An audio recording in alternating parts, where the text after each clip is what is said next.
Hello and welcome back. This is video number 2. We're going to talk about listening versus speaking.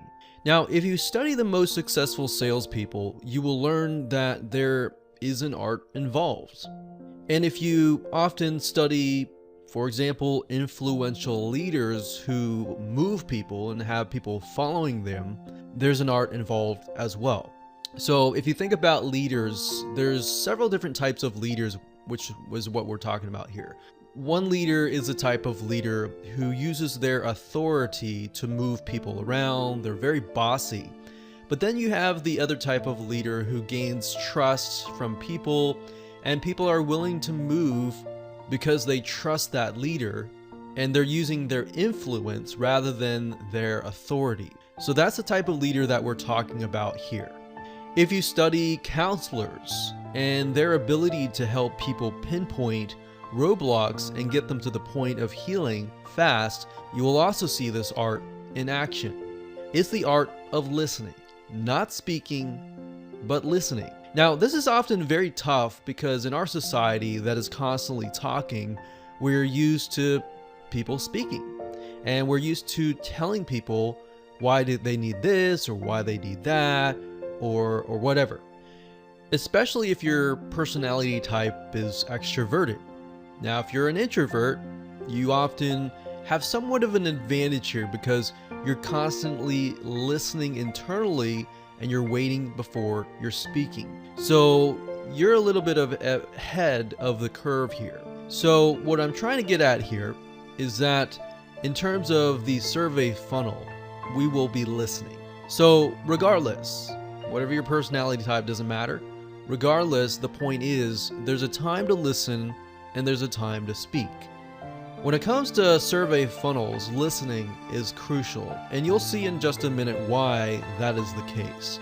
When you first gather the data, you're trying to understand the needs of your prospect. So you need to clearly pinpoint what makes them buy.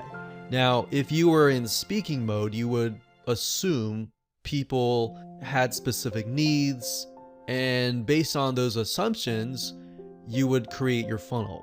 Now, bear in mind that that is a dangerous situation to be in because a lot of times we really don't know what our prospects and our buyers are really thinking. And a lot of times they don't even know either. But it's a matter of asking them questions, getting the right data, and then essentially figuring out based on that data what they want.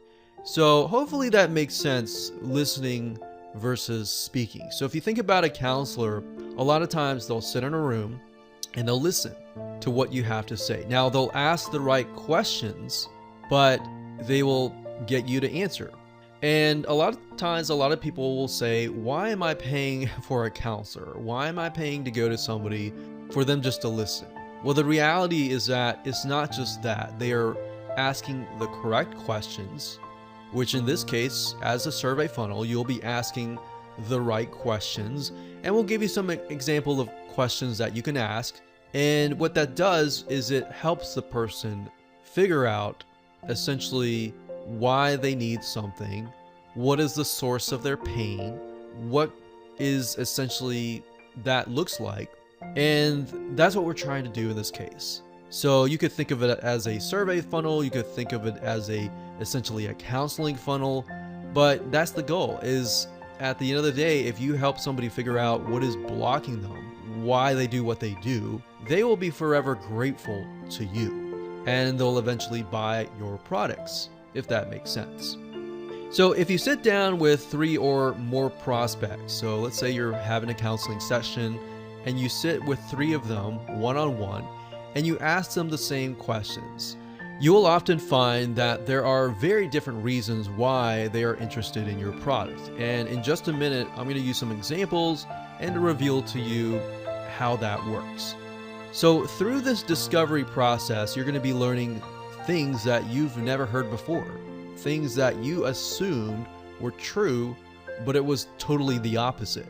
Now, oftentimes you'd even have ideas, like I said, assumptions, which are entirely wrong. Assumptions are very, very dangerous because that can get you into thinking that people like something, that you know better, And just because you know the product and service really well, we found over the years that most people that have products and services don't even realize what the main reason why people buy. They think they know, even a lot of salespeople, they think they know, but they don't. That's why jumping ahead and assuming why people buy is ineffective. And that is why we call that speaking before listening. So you're jumping ahead, you're speaking for the person, assuming that you know what's in their mind, instead of sitting down and listening. So I wanted you to understand that concept because it's a very opposite thinking in our society. So hence listening before speaking is crucial in this case. Now, to put things into perspective, imagine if you stick to your assumptions, you speak without listening first, you'll create a whole funnel, you'll spend months, 2 months, 3 months setting up that funnel, mind mapping it out, and then you wonder, why is no one buying? It's frustrating, right? You spend all that time and then you realize that nobody is buying. So this is a typical mistake, and we don't want you to make an ineffective funnel either. So how does this look in practical terms? Well, you could sit down with 3 or more prospects and ask them these questions that we're about to share with you in the future videos. So we're not going to talk about all the questions in this video. We're just going to talk about them in the future videos. Or you can simply create a survey for the purpose of gathering data and market research.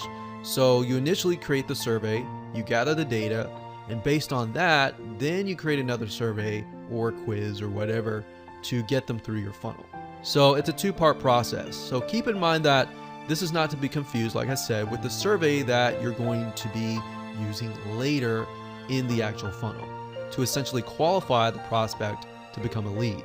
That's not what we're going to talk about. We're talking about right now gathering the right data, either through surveys or through sitting down on a one-on-one, essentially counseling session with your prospect. So it is first and foremost to listen and get the right data. Now, in order to create the survey form, there are plenty of survey web applications out there for you to use. And some of those include surveymonkey.com and wufoo.com. And we'll tell you why we chose these later down the road. There's a reason why we're not utilizing all the web survey forms out there, and that's because we're going to be using conditional rules. Now, doesn't make sense right now, it's okay. We're going to talk about that later down the road. All right, so let's move on to video number 3.